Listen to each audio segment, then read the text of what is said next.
saying, how are you people of God? Chirichitya, so far have you made up your mind on who exactly to elect, or you know, you're still waiting up? But hey, guess what? I want to bring you some updates really coming through, and some of the updates that I have. Another boat capsized. Come on. Yeah, another boat capsized in Lake Choga. Sure. Yep. And of course, over 7 people, you know, confirmed the dates. Well, up right now, probably the number may have actually gone higher. And also 29 others survived after the boat carrying mourners capsized in Lake Choga. Now, they're going for a burial or coming back from a burial? Coming back. Now, guys, the thing that you don't... One of the things that I fear the most, that I have to be extra careful about, is one, air transport.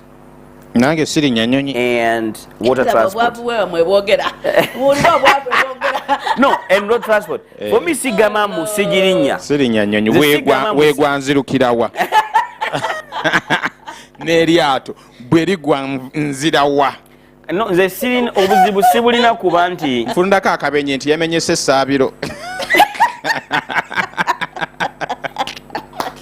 Yakutusa omukono. Masanyu. Gift. Naye eryato n'ennyonyi. No, people have survived air transport though. Since means of surviving. Kansigale ku train. N'emmotoka n'obugaali kabunkube. Boda kazinkube naye ennyonyi. Well, you see, my issue here is I always take all precautions that are necessary. I take all precautions that are necessary when I'm actually using those means of transport. For example, air transport, I do what they have to tell me. Whatever that lady in the microphone tells me to do, I do. You understand that? I'll do any day, anytime. Why, anything that actually goes off that, you're putting yourself and everybody else at risk. Yeah. You know, not just you, but everybody else at risk. Yes. Same with water transport. Eryato dio ndi wakunyonyola nnyo okozesa eryato. Kajaketi kola baako kakola. Era kajaketi ko kensooka okwambalira ddala. Obula kwambala busatu. Okitegedde nyambala kamu. But also then sirigendako nga lyakabindo. Man, there is a way people risk their lives because they've used that thing for many times. Nosanga akatu bakatisse bwe bati. Eriato. So I try as much as possible not. Tenze kati mulimu nekintu kyenkola bwe baba kuziika nnyo wala sikyatambula. Sikyagenda. Emikolo bwe giba nga giri wala nnyo era sikyajja. Alabika nga sikyaliyo yafu. No, ne wobeera kyali wange. Tekisoboka ki. So you don't attend funerals? Funerals that are far away. Far away, I don't. Wow. Yeah, what am I chenyo chemba ngendo okukola ennyo ekigala kigenda okuzzuuya agenze. If I send my mabugo mbanziisa mumbale nti ndi outside country nange siri mu Uganda ndi Dubai. But their relationships you love your life that much. Not just living my life that much. There are relationships that go beyond mabugo. I have also put listen, I have ochiramu kyange gwachina. I have also put precautionary measures in my will to make sure that people are not stressed and are made comfortable when I die. Masanyu, tuwulira biri mu tokasomanga kakantu ako. Close 2 section 3. Kakunjocha. Crimination. Kali mu section 2. Section 2 close 3. Crimination of the king of radio. Yes. Yeah, mulimo kukuwaamu. Yeah, is the only deceased agenda wa speech ku mukolo gwe. mu intervals uraga bwava onzaita n'abayimbi abakuba yayita abayimbi. Let's so have he's going to be the MC, but he's also going to give a speech. Yes. On his funeral. Magake ngenze went tandikirano gundi ne gundi tandikire emirimu gyange. You understand? Gundi ne gundi continue this and this. Continue. Nze yesomere ekiramu. Yasoma. Sirira baloya ngate the lawyers bamba tuba. But if people who leave wills, if your family members do not have a copy of the will that you gave to your lawyer, and you succumb to the lies of the lawyer that tells you, don't tell your people that you have this should be only with me, then my friend, I agree with what the lawyer says. The lawyer is going to steal some of your property. That's why some of the lawyers have become rich. Yeah. They take some of the apartments. Oh, ina kumi atwala kemu. Nagamba kitamu ate muzimanyi.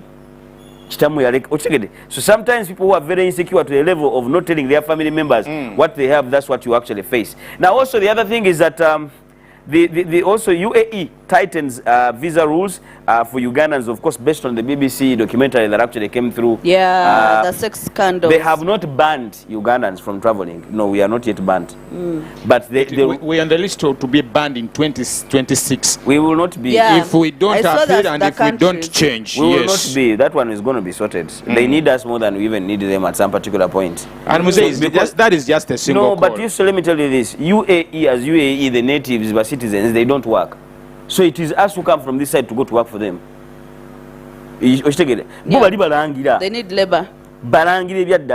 Masanyu, you open up a company like Spirit Media Group. The top CEO has to be one of the natives. Atenga ina manager ina kubanga wayo. Atenga sasula sente nyingi nnyo naye atenga ina ka assistant manager ate yakola emirimu. The general manager. No, they don't. They'll just come in an office anytime they want with their phone, be on their phone, night time go kusimuye, sala zo zituka zokusala naga nasala, nanyuka nagenda. And they are paid heavily more than you do. Yes. More than anybody else. They can't have the same salary with everybody. They are supervisors. They're not even supervisors because they don't even know. So, and again, for them, they are on a monthly allowance. Body citizen wayo. That's why nobody gets citizenship in UAE. But you can't be a citizen. Because citizens are entitled to an allowance. School umwana akawaidole nkumi satu just kubera student nagenda kusomera osome. So there are quite a lot of privileges that they give them that they can't afford to get themselves, but we have to go there and work for them. So they can't ban us. That's the reality. Now, the other thing is also that I wanted to talk about also Nira probes, of course, members of the staff that linked into the Dubai sex ring. It is said that someone can access our biodata. Yeah. You understand that? It is very, very sad. Shows unseriousness. Yes, and yet there is data protection that should be taken seriously and of the highest caliber. But someone infiltrates our system and actually accesses our biodata, Masanyu, and then gets to sell it. That is so wrong. So wrong. That is terrible. What happened to our intelligence?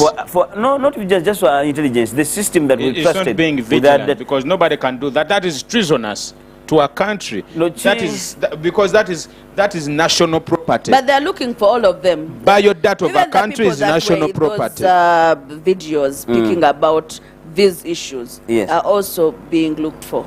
King, we are employees. No, they can't be arrested. We are employees. We are employees of Spirit Media. If Spirit Media is very intentional about us not probably stepping a particular line, how about a whole nation? If companies are intentional about data management and privacy, then how about a whole country? So if someone has access to the national grid data, national data grid, and probably whatever it is, and they send it out to people, then what is that?